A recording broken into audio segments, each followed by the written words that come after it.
All right, and we are live. Welcome, sports fans. It's time for another fantastic episode of In the Tunnel Sports Podcast. I am your host, Nicole with the KNY, and I'm here with my wonderful host and friend, Patrick, the Truth Truesdale, What's up, H-Town? and the man with the plan who has on his UT orange, Mr. Melvin Williams. What's going on, Texas? How's everybody doing? Hope you're staying warm. That's why I got this orange sweater on, because I'm trying to stay warm. Right, that's the only reason, right? We'll talk about that later. We're talking about supporting my girls. Okay. All right, guys.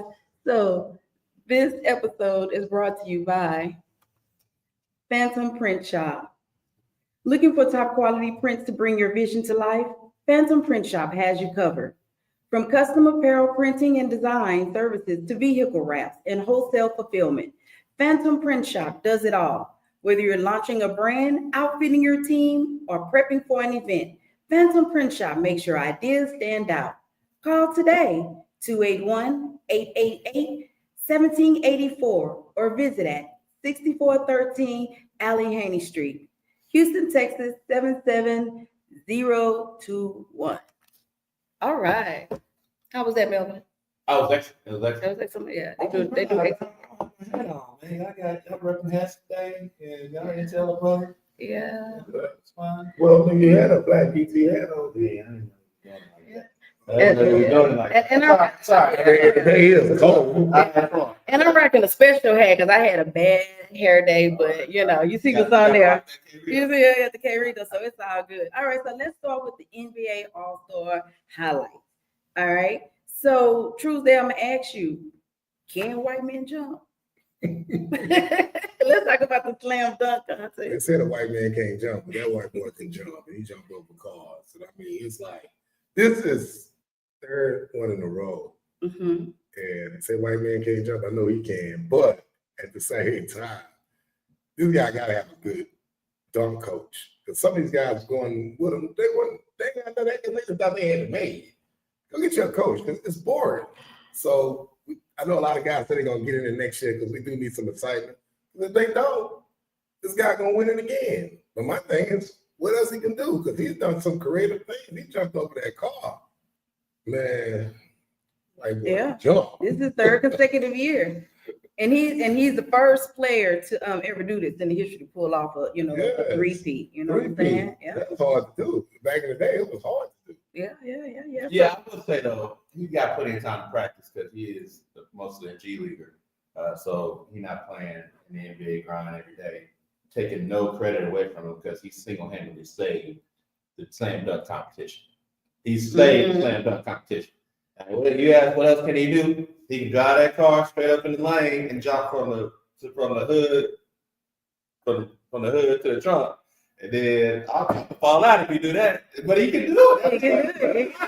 My thing is, I don't say he got time to be in the G League because if you ask me, they're all busy. It's just that if you got vertical, you can take a gamble trying to jump over something. So he had to start jumping over cars before he even went to the G League, even while he was playing with that while he was in college. Because nowadays you got people like these YouTubers, they do some amazing dunks. Because to me, if it gets that boring, they need to bring them out. Because my thing is, he's doing all that. Griffin jumped over a car. And he played the NBA. Actually, he was the first one to bring the car out there. I think I could be wrong. No, you're right. Like I said, I was poking fun, really. But at the end of the day, you had somebody like John Moran, who after the contest said he's thinking about getting in next year. Giannis said he'll get in. We need some of these big stars. Because back in the day, it was a badge of honor. Like Michael Jordan won a slam dunk contest. Vince Carter won it. T. Mac. Like if you was a bona fide baller with hops and starting the league, you won that slam dunk contest on your mantle. And over the years, these stars have gotten away from him. I'm not gonna say who they blame for that, but it's a big name that's in LA that never decided to get into the slam dunk contest, but supposed to be, one of the best of all time. But every best of all time that's had that type of athletic ability was in the slam dunk contest. Well, all I'm saying is, it's never been white guys I know in the slam dunk contest. And back in the day, you didn't find white boys could even jump in the play in the league. Larry Bird, to me, was the smartest ball player, hell of a ball player. And he couldn't jump, but the boy could play. The guy could play. But I ain't never known no white guy. That shows too how people invest in their kids. Because a lot of things white kids couldn't do back in the day, they can do now because they invest. That's why I tell them.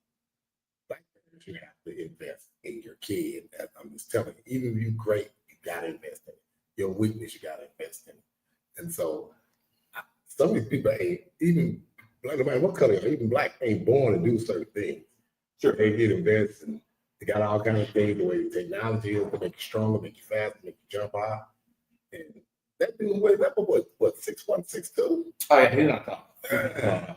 I mean, but that is a benefit. I mean, the way that boy Yeah, that is a benefit though. When you're not that tall, if you remember back in the day, Spud Webb won it. Yeah, I remember that. Yeah. So if you short and you can, it looks more impressive. But what I will say, like I said, he saved it. It was trash before he got a current deal. He got the first 4.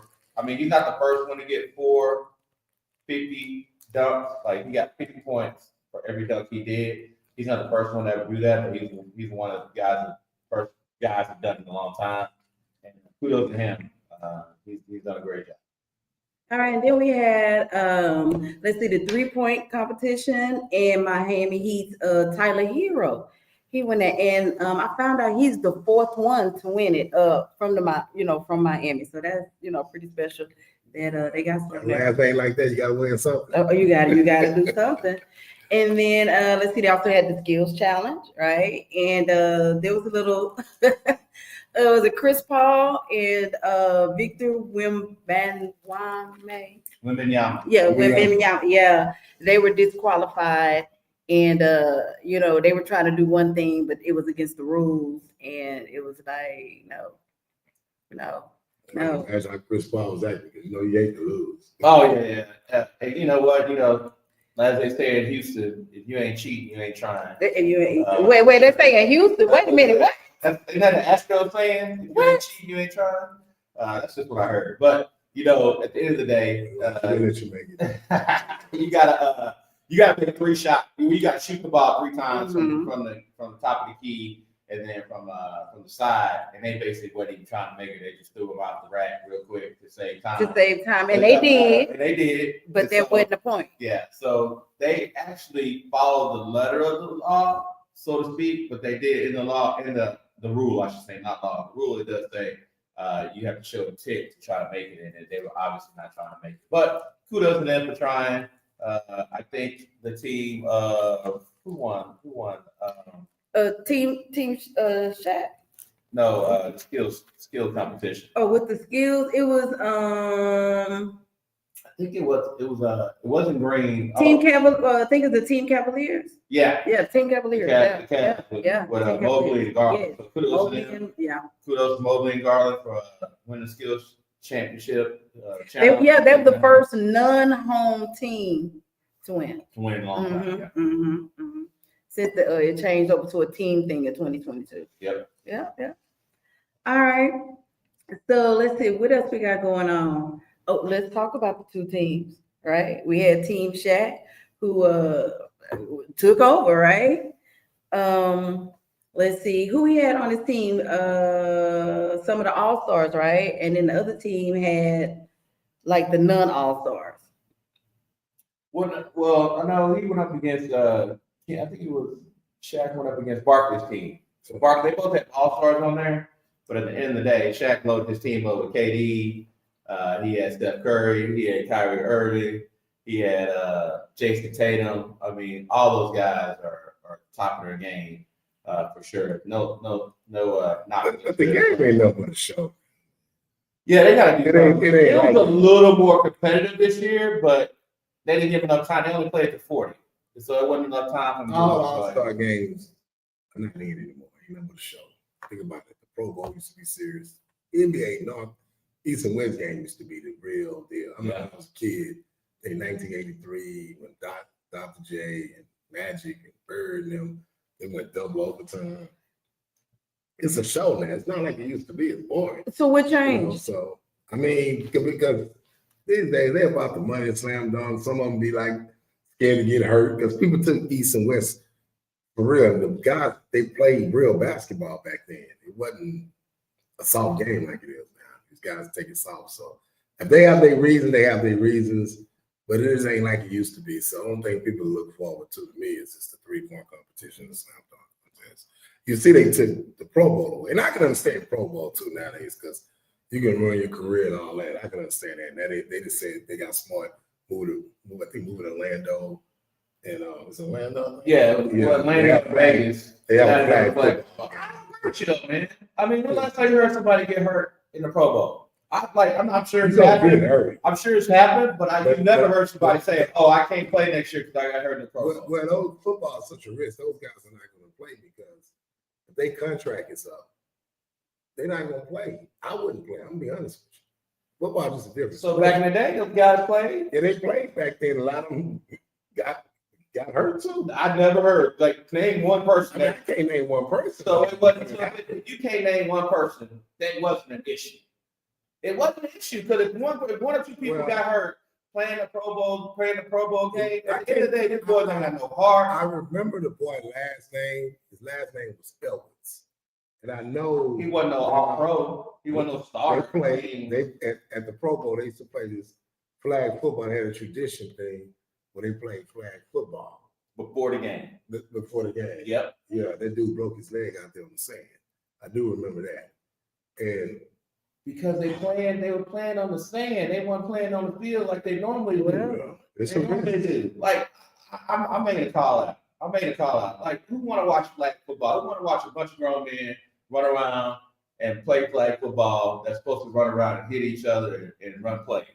Like, come on, man. Football is a concept. Like, same thing with NBA. NBA, they got rid of it because they wasn't playing no defense. Last year's game was like 170 to 180. We don't want to watch people walk. Well, if I got a client, I'm representing them in football. I'm talking football. I'm talking my sport. And he got a chance to get a big contract, but he got to play in the Pro Bowl first. Nah, you ain't playing. I'm just being real. It's like some of the things, God, you're not playing because we gonna get you paid. Nothing get paid.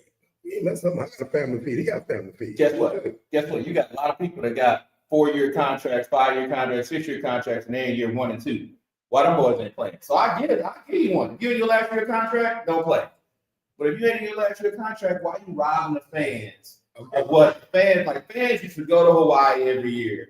The players used to take their whole families to Hawaii to have a good time. It was a celebration of the year to get to Hawaii. And you see other players that you might not see throughout the year. You ain't seen since last year. You one of the best in the game. And now you going to Orlando to pull flags off a man's waist. Come on, man. Like what is that? Melvin, you don't get it. Because first of all, it's like, okay, let's take college football. You played how many games? 15 games, then 16 games, playoffs, all that. Mm-hmm. So UT had 2 dudes invited to the Senior Bowl. They tested because they still hurt. They're trying to get their body right, and they got to get ready for the combine. So it makes sense because they would win that game. They came in there beat up, and they would have been beat up. You don't want to get beat up at the combine. So they put these extra games in the NFL. You know, that's even worse. They shouldn't even did that. Then you playing all this, you short the preseason game and playing 18 games, man, your body can just play, put on some pads, get your ass out there and play all them 16, 18, play 18 weeks and go try to play in the Pro Bowl, or even play 15 weeks and go try to play in the Senior Bowl, and then you got a combine to go to. So we talk about opportunity, right? Talk about opportunity, right? Too much football. It is too much football. You know when they expanded the number of games, you know what they also did? They expanded the number of players on the team. So let some other people play. Rotate some people out. So you ain't got to play. But at the same time, if you beat up, and you can start getting beat up the 8th game of the season, your body just beat up, and you got to go to a Pro Bowl, still prove yourself. You got to sit out. Just like the regular bowl game, you know. I know we're going to talk about it later on by Cam Warner. Bad Dog talking about that today, talking about that, you know, he just did that for numbers. Cristobal made him sit down. But at the same time, if he want to do that, he do it. There's nothing to prove. You know, okay, these boys be playing football, these boys playing. You know, double up the number of players you got out there that you invite to the Pro Bowl. Let them play a quarter, let them play a half, or some. And I ain't talking about somebody run across the field, you try to knock their head off. It's Pro Bowl back in the day. You watched it. It was competitive. They would hit. They let up on some people. They weren't nobody out there trying to hurt each other, but they were trying to win. It was a pride. It was a pride thing, and that's what they had a guy. They was out there trying to hurt each other. Because I remember when Sean Taylor hit the snot out their punter, and he came out of nowhere. The punter took off and ran, so and he could have hurt that. You know, punters are your smallest man on the field. He's 225, 6'3", 6'2.5". Safety come and hit him out of nowhere, and hurt that dude, man. You know, so it is what it is. But at the end of the day, I can't knock some of these guys. I say this, and I just look at it being in the business and even managing helping kids, advising kids going to the league. I really hate the playoffs in college football now. Cool, because I think about the guys when they get the big payday. Now, you know, you do got these guys, NIL, some of them making more than minimum and everything, but sometimes it get to be too much football. And I didn't like when NFL, Roger Goodell and them did that 18 weeks. Come on, man, that's too much. That's tell you about it. That's too much. Now you got a lot of extra game in college. So a lot of these kids gonna be turning down playing in the All-Star games. All right. We good? We're good. All right. All right, guys. So we're gonna flip the script a little bit and talk about college basketball. But before we do, I want to say that this segment is brought to you by Overstreet Law Firm.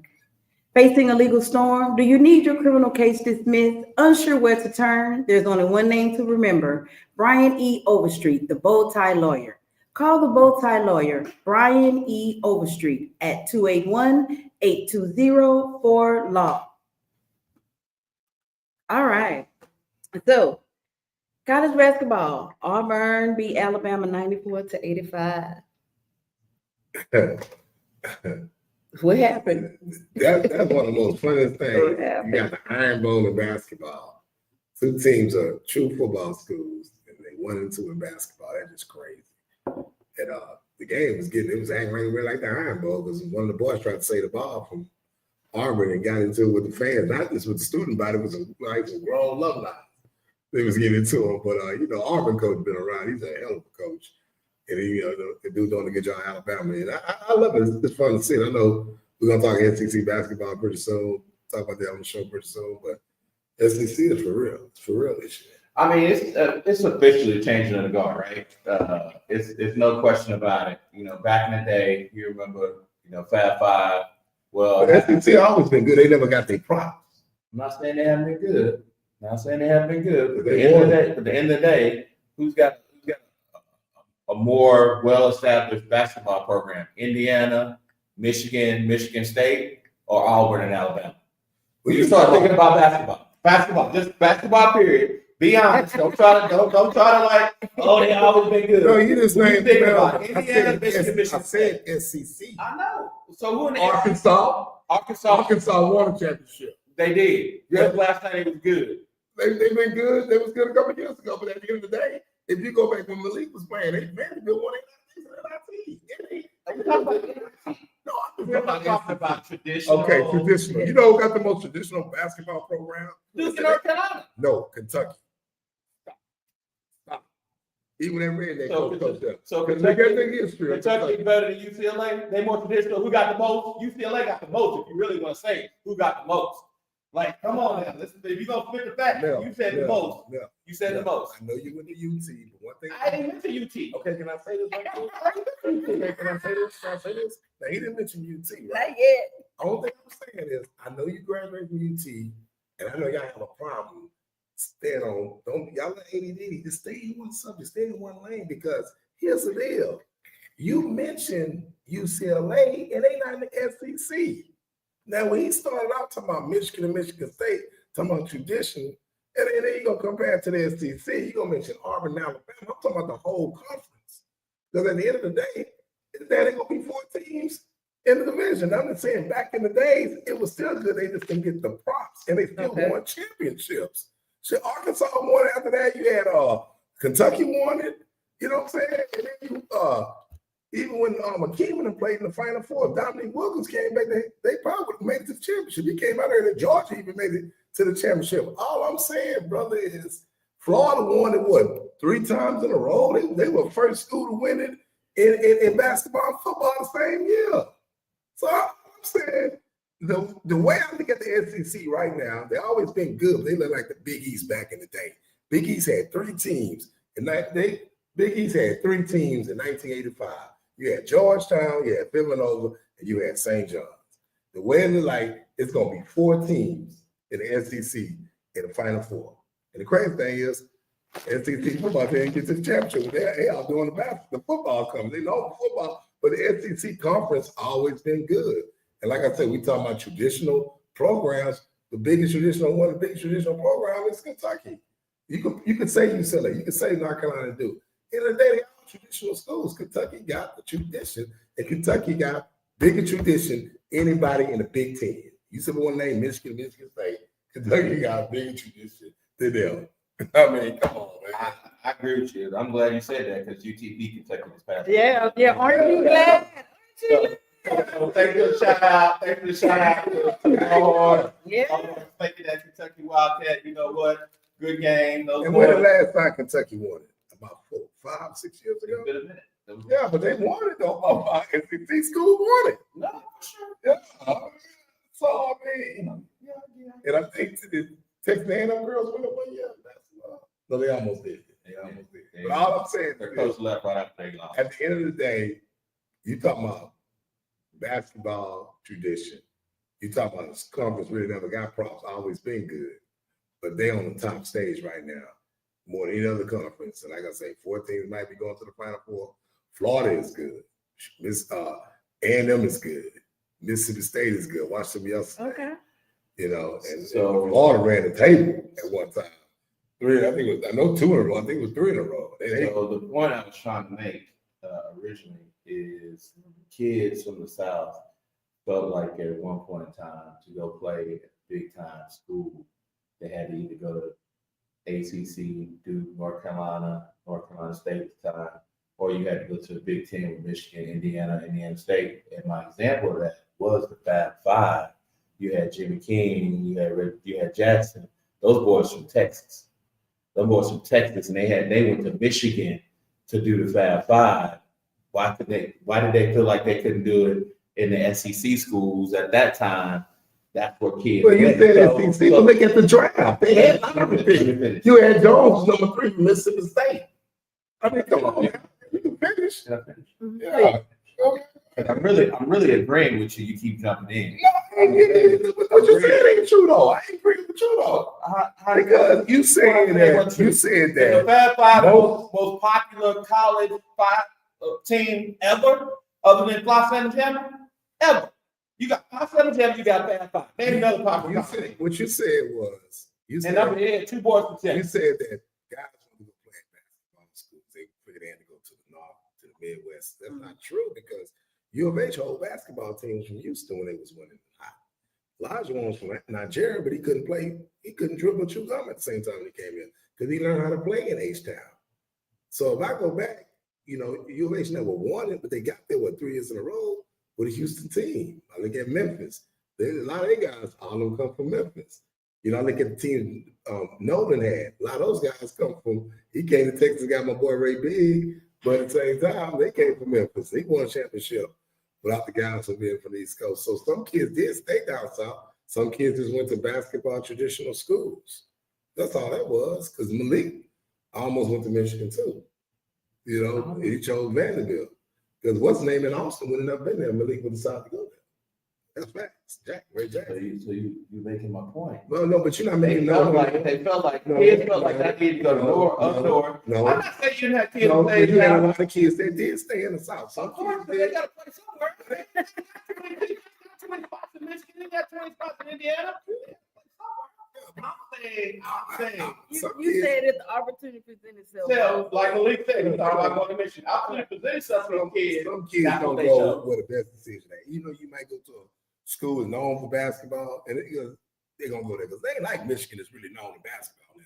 They had Not that now. group run. Not now. Yeah, The SEC schools They are known wouldn't. They now. wouldn't. That's what I'm saying. The SEC Fair. has surpassed. But What SEC Michigan- was doing a bad thing. When the ACC, all that was high, SEC still was a school. They just never got recognition, but Okay. they still won championships. That's all I'm saying. Kentucky did. Arkansas did. Arkansas was in the Big 12 when they won the No, championship. they didn't, man. They was Look it they was up. in the Southwest Conference Big 12 when they won in the SEC when they won the championship. Look it up. You know what year they We can Google it. Look it up. Look it up. We can Google it. Okay, what we Googling? Fact check it. Okay. They won in the SEC. They won the Big 12. They won the national championship. They won First in of the all, SEC. Todd Day was there. They was won in in the the Southwest SEC. Conference. Yep, they won in the When they left, SEC. when Scotty Thurman them, they was in the SEC, man. They did not win the national championship in the SEC. You want to bet? Guarantee, yeah, guaranteed. Yeah, All right. If you're Arkansas alum out there, send it in. no, I ain't got to send it in. I'm gonna send it in. Yeah. Why you looking All right, up? we can Yeah, okay. all right. I already got a comment from Eric Bowens. He said, "What's up? What What up? it do? What it do?" Get your boy right here. He said Fab Five was all the way live. Yeah, I'm they was, telling you. but they didn't win the big game. I'm telling you. They didn't win the big game, though. You ain't didn't either. Sure. Okay. So we hold on. Once again, you had to stay with the SEC. The SEC team took care of their business, though. Like I said. But it wasn't Arkansas. But it wasn't Arkansas. Okay. All right, so let's so we talked about a little bit U of H Cougars versus Arizona State Wildcats. They beat them 62-50. Yeah, so U of H firmly took control of the Big 12. They should be locked in. So I'm thinking a 2 seed. I think they should be a 1 seed, but it might benefit them if they actually end up being a 2 or 3 seed this year. So what you find it? Fall of 1990, Arkansas was welcome to the SEC.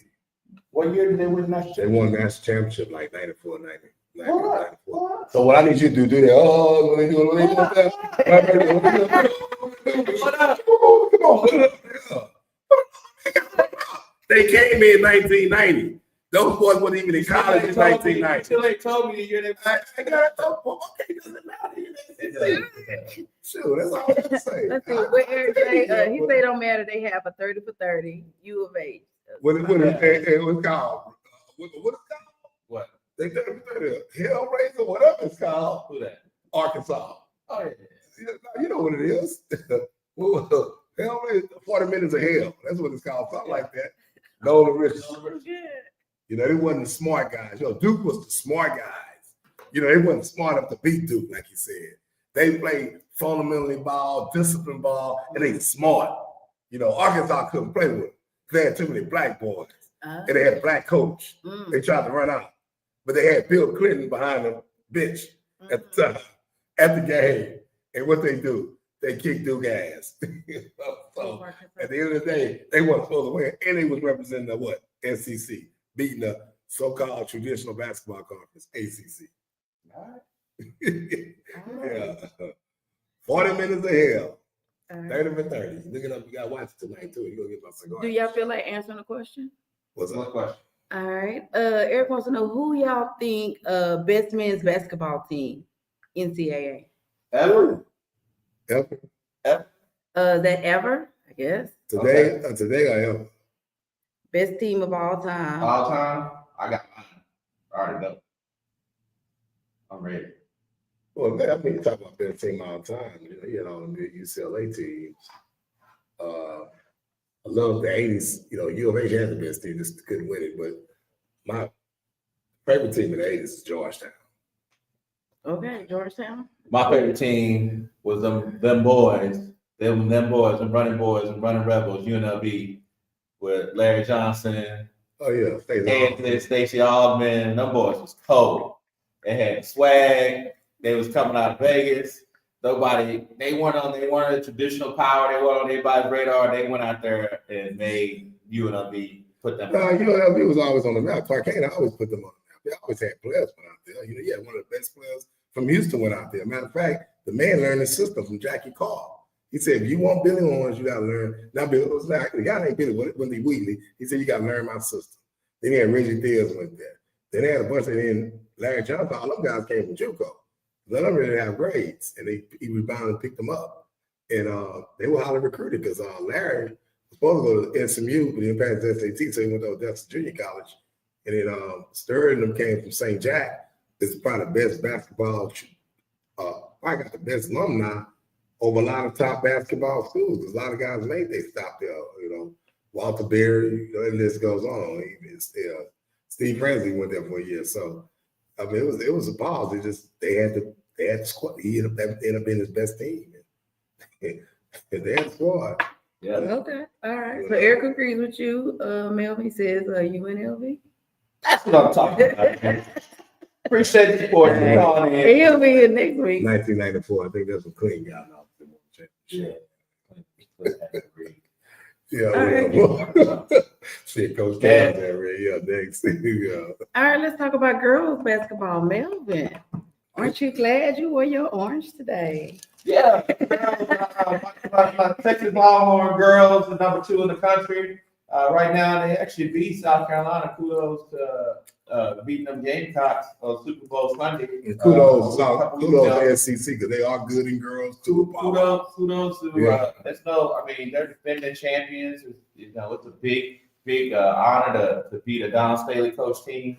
So it's gonna be tough. I mean, you still got UConn who went into South Carolina recently and destroyed them and broke a home winning streak that South Carolina had for a couple of years. So 87-58. Yeah, so it's some good women's basketball out there right now. Not in the SEC, huh?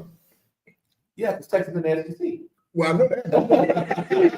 SEC, South Carolina is in the SEC. They've been running the table. SEC team. LSU in there too. Yeah. South Carolina, LSU. Yeah. So SEC is definitely a power conference, and Texas women are holding her. Yeah. Let's see. If I understand correctly, they made history too on February 18th. Who's that? The Texas UT. Lady Horn. Yeah. For the historic winning streak. Yeah. I mean, they're gonna rewrite the 117th. Yeah, they're gonna rewrite the record book this year if they continue on their current path.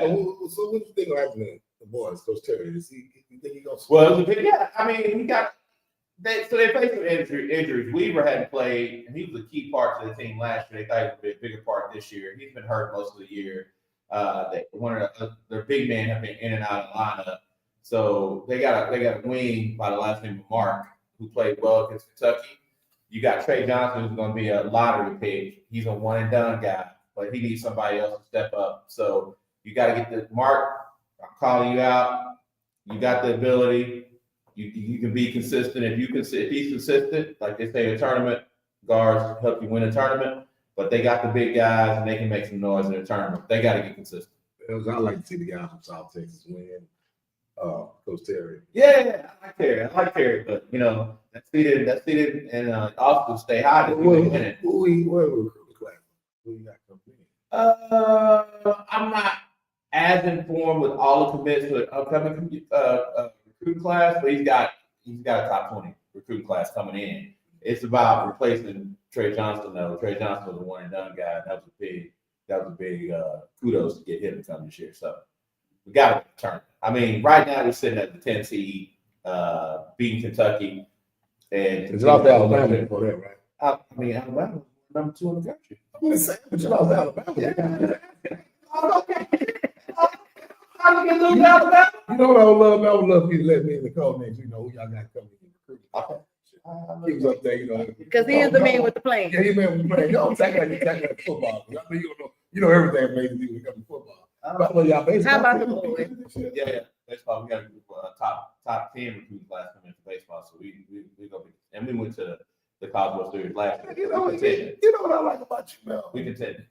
You know what I like about you, man. One thing I'm gonna tell you about my podcast sister, my podcast brother. He's a guy that's a true UT fan. Mm-hmm. Now, he keep no basketball. He probably knows what's on easy. I know he's gonna get on and probably stay on it. But if you ask him about soccer, he's gonna tell you who comes in soccer. Teddy, who's our tennis player? All that baseball. You're a true fan, man. Talk about some diving if you want to talk about. Oh yeah. I like moving volleyball too. Shout out to Boy, I tell you, I gotta give it to you, boy. Hook 'em. Nah, we'll take them up. We don't go down. We go up. Oh, All right. tell you. That's all. Truly, I'm getting a little What if we dehydrated. got the I ain't gay now, but what if we got the horn draws? No. Look, but he may have the socks. On that Yeah. note, Mr. Williams, I am getting a little bit parched, and you know what time it is. Yeah. Tuesday, we got our K Rito Quick Hits moment of the week. Brought to you by K Rito Tequila, one of the best tasting tequilas out there. Tamarind, my favorite. Spicy watermelon is our show right now. We also have mango. We have tamarind. Look very soon. We're gonna have pineapple coming out, as well as the jalapeno pineapple. A lot of people are drinking pineapple. Yeah, so you ain't gotta mix it. You ain't gotta buy pineapple anymore. You can do straight pineapple or jalapeno pineapple shot wherever you are, or mix it with whatever your favorite mixer is. So K Rito Tequila, one of the best tequilas out there. So K Rito Quick Hits. Yes. Tuesday, we're gonna mix it up since you all on this SEC thing.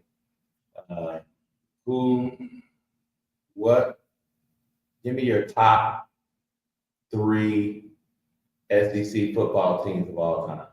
SEC football team. SEC football team Okay. of all time. Top 3. Top 3. Because you all on the SEC tip. That's all time. Let's say Alabama team Nick Saban had.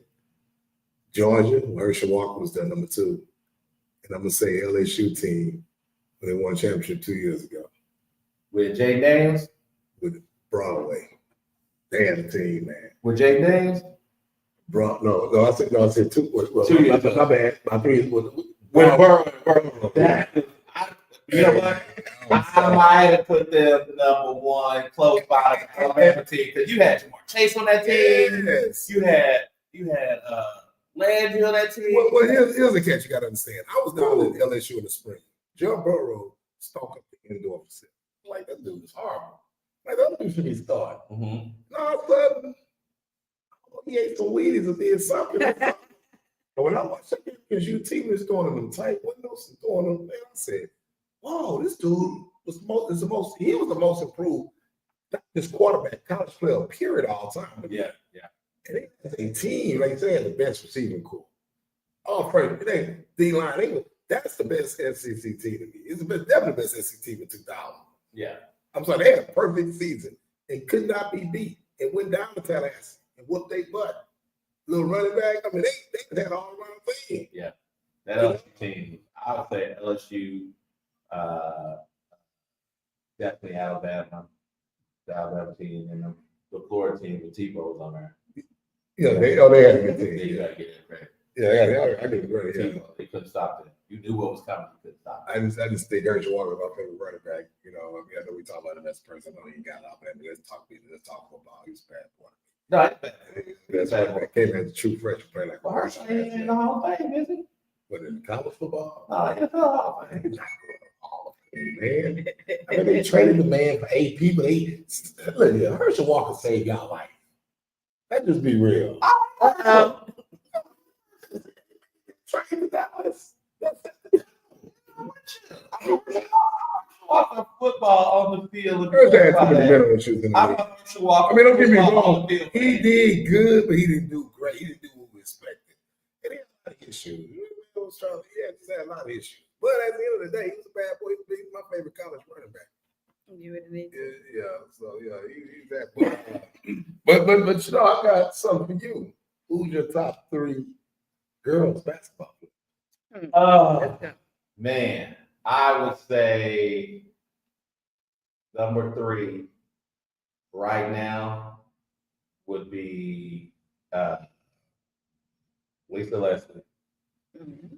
Number 2 would be Cheryl Miller, back in Reggie Miller's sister. And number 1, on this girl. She brought championships to Houston, Cheryl Swoops. She had shoes made after her, so she got to be my. But she was the first woman to have her own shoe and name on there. Yeah. But my number 3, even though she ain't played 4 years, I don't give a care what y'all say out there. I don't care what you say. I don't care what you say, Nicole. I love that little girl Juju from USC. She got game. She can come out now and be in my top 3. And like how guys 1 and 2 and done in college. My number 2 player is Cheryl Swoops. My number 1 is Cheryl Miller.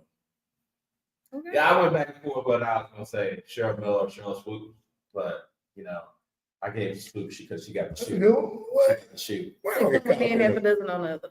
I ain't gonna get, But I ain't gonna give you props because you got a shoe on your name. And the girl won 3 championships. No, yeah, she won 3 times here in Houston with the Comets. So I'm talking about her. I'm talking about Miller in college. Oh, Miller top, yeah. Yeah, But they were so low. You had the McGee twins, and the sleep on the team was Cooper. Mhm. Cooper was sleeping on the USC team. Yep. I know they did a little thing on HBO on them. That was a good series. On the lady, I think they got it, the Lady Trojans or something like that. That was good. Yep.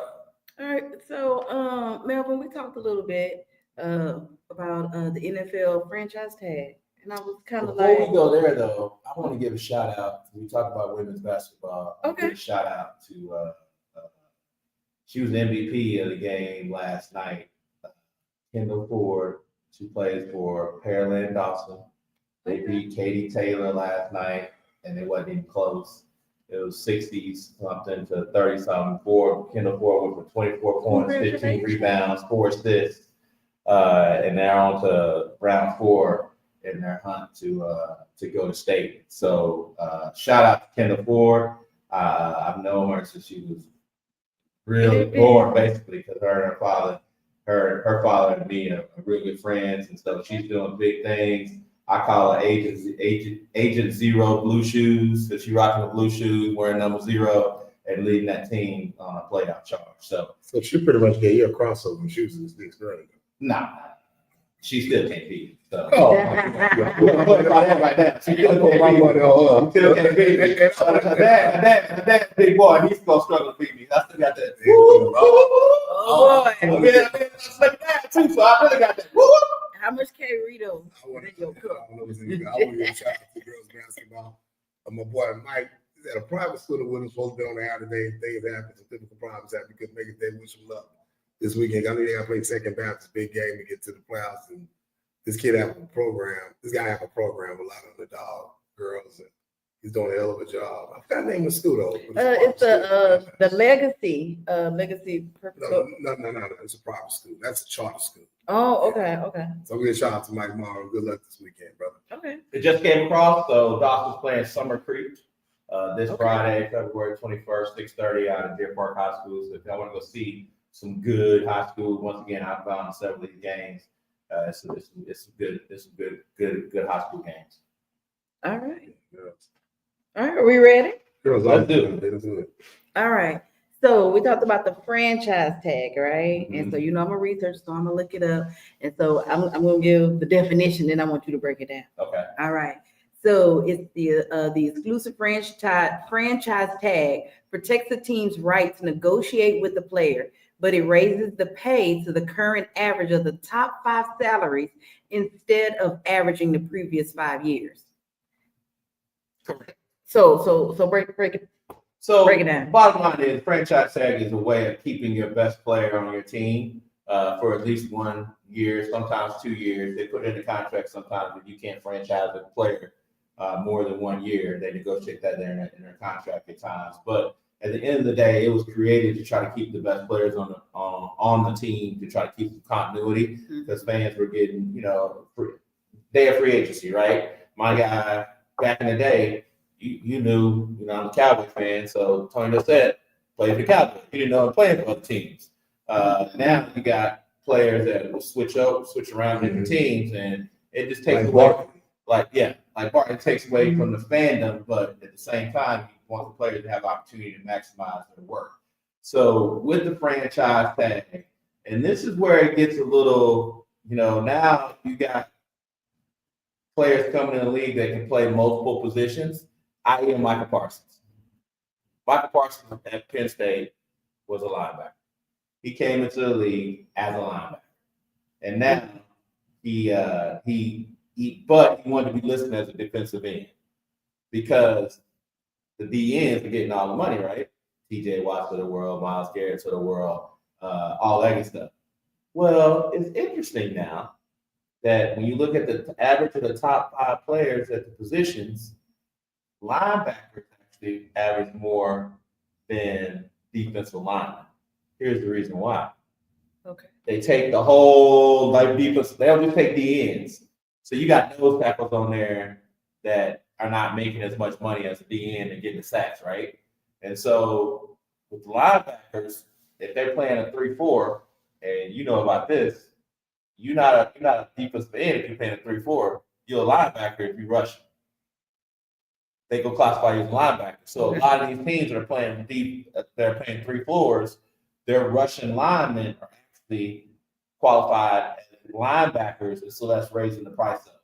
So, long story short, franchise tag, it's a good tool as long as it's utilized the right way, which is to keep the legacy players as long as possible on the teams that they kind of were drafted on. And so fans have a chance to, not have what they had in Dallas with Luka and the Mavericks, where you traded your best player. And I'll be honest with you, I bought a Luka jersey last year because I didn't think he was ever going to leave.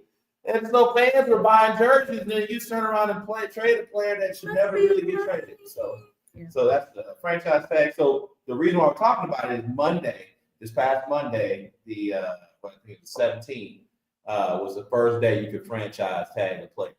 And so now across the league, they're talking about who they're going to franchise tag. These players, it used to be they wanted to get franchise tag because you got the average of the best top. Even if you was making 15, you was number 15 in the league making money. If they franchise, you got the average of the top 5. So, and when they first put it in, players loved it, right? Well, what you don't get though is you might get $24 million this year, and then you get hurt. You don't have a long-term contract. So now players, they're like, I don't want to play franchise tag. I want a long-term contract. They want the security as opposed to the money up front. So it's a definite negotiation ploy.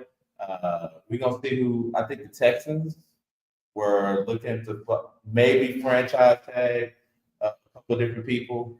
I know they talked about cutting Autry, which is one of their D linemen, and they're trying to decide if they're who they're gonna franchise tag. But we'll have more information on who gets tagged definitely next week, because that's going to affect who's going to be on these teams. All right. Yeah, because I know what's trying to take a pay cut. Who? Speaking of, we talking about earlier, Joe Burrow. Yeah, because they got signed Jamar Chase, and that's the cheapest franchise. And they franchise tag T Higgins last year, and now you can't franchise tag T Higgins and then sign Jamar Chase. So it's crazy. You gotta. I mean, at the end of the day, they got the money, but so they got. That's what Tom Brady did too. Yeah. So Truesdale, let's talk about the draft, and it's particularly Cam Ward. Yeah. From the Miami Hurricanes, he had something to say, and he made it his loud and clear with the Associated Press. And basically, he said, "Okay, either you're gonna draft me or you're not. If you don't draft me, that's your fault. You got to remember, you the same team that's got to play me for the rest of my career, and I'll remember that." Well, it's no different than Peyton Manning said what Cam Ward said, because Peyton Manning said, it came down to him and Brian Lee. Yeah, it came down to them two who got the, and Peyton told him at the combine, say, something you can take me 1 and 2. If you take me 2, if you don't take me, just remember I'm gonna kick your ass, and that's exactly what he did. And that's the message Cam Ward putting out there. If you don't take him, you're gonna remember. Only thing I just hope the kid go to the right system. I just don't think Tennessee is the right system for him. But what he meant, what he said, and what he been through, I think he's gonna do what he said he's gonna do. And he's gonna come in and do what he gotta do, But the key thing is him going to the right place though. And that was said because sometimes it's great to go number 1, but sometimes it's not good to go number 1. Sometimes it depends team to pick you up. And I just wouldn't want to see the kid in Tennessee. Would he do good in Tennessee? If I had to predict, I don't know. There's so much craziness going down there, especially with Bud Adams.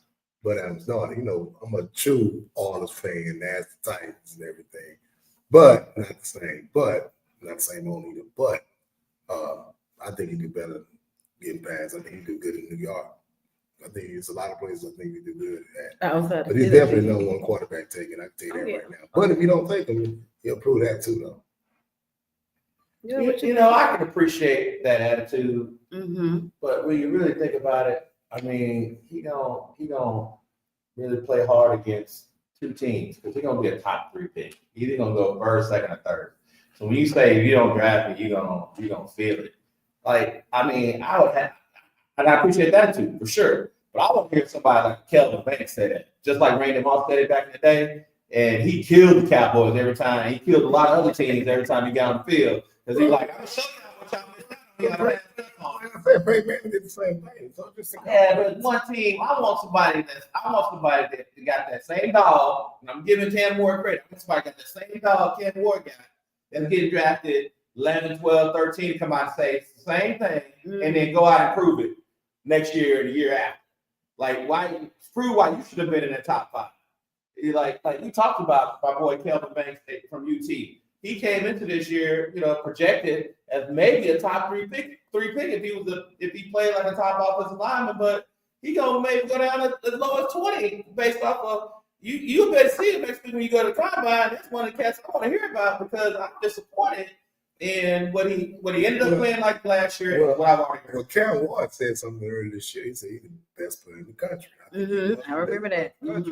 And he backed it up. So here's the kid, work hard, got confidence, competitive. The harder you work, and you think you out there busting your butt, and you show result, your confidence goes up. You gotta have that chip on your shoulder. So no, he should. At the end of the day, he deserves it. He's going back to what he's going back. Because number one, he's from the best place in the country. He's from South Texas, so he's gonna do that regardless, brother. Like we kicked Oak Cliff ass this year, like Jesus. All right. So now it's time to go inside the locker room. All right, guys. And this segment is brought to you by Bolt Fitness Supply. Get commercial grade fitness equipment at residential pricing with Bolt Fitness Supply. From squat racks to cardio machines, new or pre-owned, we've got everything for your home or gym. Built for strength, priced for you. Visit 6415 Allegheny Street, Houston, Texas, 77021 or call 832-767-1363 and ask for Jordan. All right, guys. I am excited about this. Ms. Dawn Staley, she's the head coach of the University of South Carolina women's basketball team, and she became the highest paid coach in women's college basketball history in January of 2025. And she's also a Black lady too. So I'm really excited about that. And her contract extension is worth over $25 million. Good Black history. Okay. She deserves every penny. And probably a little more for what she's done for the game. So yeah, so they say her base salary is like $4 million per year with the $500,000 signing bonus, and it increases by $250,000 with each year. And you know what's sad? And she's only like 54. Sad part about it, we had in college football. So Melvin Cousin messed it up at Michigan State. So great Black history. What's his name? I forgot his name. It made me so mad. Shoot. Yeah, we won't talk about that. Okay, true. Paid African American contract too, man. All right. Anyway, yeah. So yeah, we were talking about women. She's good. Basketball. Yes. We want to talk about another outstanding African American lady, but differently. But we kind of talked about it, and that's NCAA star Jada Thorpe. She made an announcement on Instagram that she is officially signed with Playboy, and it has always been a dream of hers to be part of the Playboy organization. And she said she can't wait to see what else is in store for her. She got him over there fumbling the mic. So she, this is a lady that, she's graduated with a 4.0 GPA from the University of Delaware, being the highest in her class. She was honored as summa cum laude. She's just an all around, she's smart, beautiful, just all these different things. And so I kind of, on the way here, I was asking, she said this has been a dream of hers, So I just wondered at what point, did she find out about Playboy and say, hey, my dream is to do this. And what is it behind it? Is it like she just like the nakedness of Black, bodies, or it could be so many things. If you've ever seen Playboy, the articles are tremendously. They are. They really tremendously are. educational. They are. So I mean, it could be because she knows that people Hustler too. go there and read the articles. Well, I think Dennis Rodman was the first basketball player. He had a Playgirl contract, I think. I never been another WNBA, but these days people love to show their meekness. If they got it, I guess, but hey, like y'all said, the articles are good. And remember they used to play All-American football. Yep. Yeah. Very good articles. So this is a good article. But I want to say this to everybody. My favorite Playboy magazine all the time. Come on. Jane Kennedy. Oh my God. Woo, Lord, Jane Kennedy was my favorite one. I need to go find that online. See, I get that. So let me tell you this story. So my dad did some photography, right? So Jane Kennedy was in Houston one time. She was at Foley's or something. And my daddy called in sick from work that day to get a picture with Jane Kennedy. And they had no pictures of somewhere around the house. And I mean, they close up like I could see the hairs on the nose. He was so close to it. But you know what's funny though? I'll tell you what's funny about Jane. We call him 2-9, Harry Jackson, legend, wide receiver, played for New England Rams, a couple of teams with the Jackson State back in the day. He used to be receiver coach at Baylor. I mean, one day I was in his office, I said, "That's Jane Kennedy." He said, "Yeah." Slide and take a picture with it. He said, "That is actually in Houston." But Jane was the first Black woman to do podcasts. And CBS, yeah, and on CBS. And she did a great job too, you know what I'm saying? So definitely, she's a lot of history behind her though, on the cool besides her beautiness. And I mean, at the end of the day, she decided that she want to get paid too. So I mean, they like for free. No. She gonna make some money. We know that. Make some money off of it. So because you got a lot of them out here that just showing it off. But you make money on OnlyFans. The conversation we had off there talking about the show was this is like everybody can't do it, but some people can. So it's like this is like the thing now.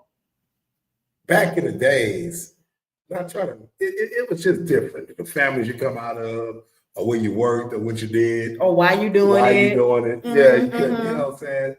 But nowadays, you see a lot of pictures. These women nude, the pregnant pictures. You know what I'm saying? Husband, wife taking pictures, covering up. So it's just a different time, I guess. We turned it to Greece, the country. Well, I guess because when you think about Playboy magazine and stuff like that, and the Playboy Mansion, it was perceived. I'm not going to say it was, but was perceived that a lot of young girls who were like runaways, you know what I'm saying, or trying to find fame, or you know what I'm saying, something going on with them, that they decided to do this as a way to make money and be seen. But not in this case, but now in a lot of cases, she got the education, she got the, she don't have to do this, but it's still something within her that says, hey, I want to do this. And go check her page out. Beautiful lady. But I'll say this.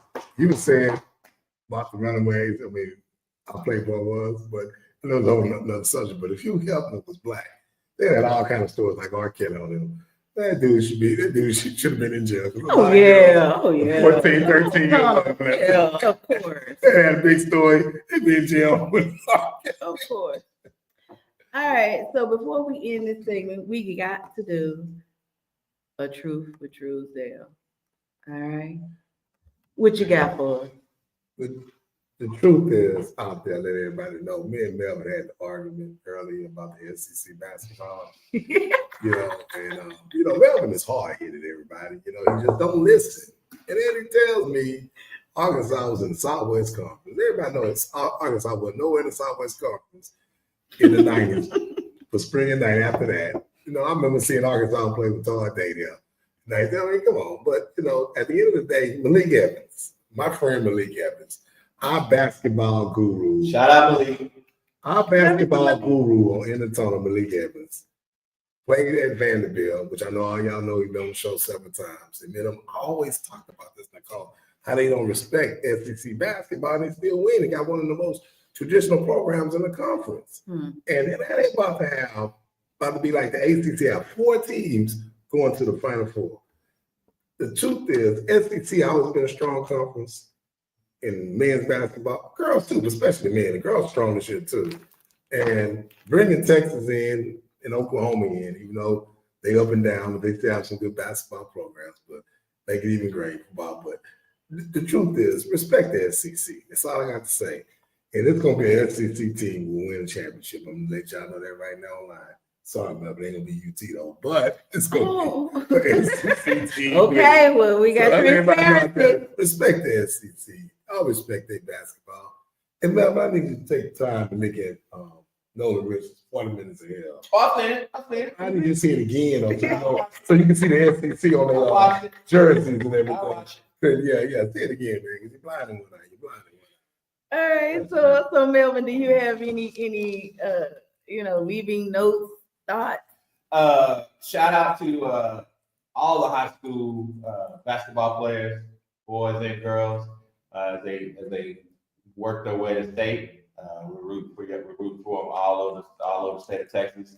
And then football season is officially over, but true that I think we're gonna be at the combine next week. Yeah, so we're gonna look forward to getting some good information on some of these young men who are about to get drafted and figure out who's gonna end up on the Cowboys as they make the next step to the Super Bowl this year. Shout out to the girls down here. I know y'all going. This the weekend to go to state, so y'all whoever wins, just represent South Texas, beat them Dallas team. That's all I'm saying. All right, and I just want to say that you're on the bandwagon too. You finished? Enjoy the family. Y'all, it's getting cold out here, so just stay warm. Always keep your neck, covered, and your hands and your feet, and let ginger, lemon, and honey and little cinnamon be your best friend. And that's all I got. Still gotta stay hydrated. Yeah, take care.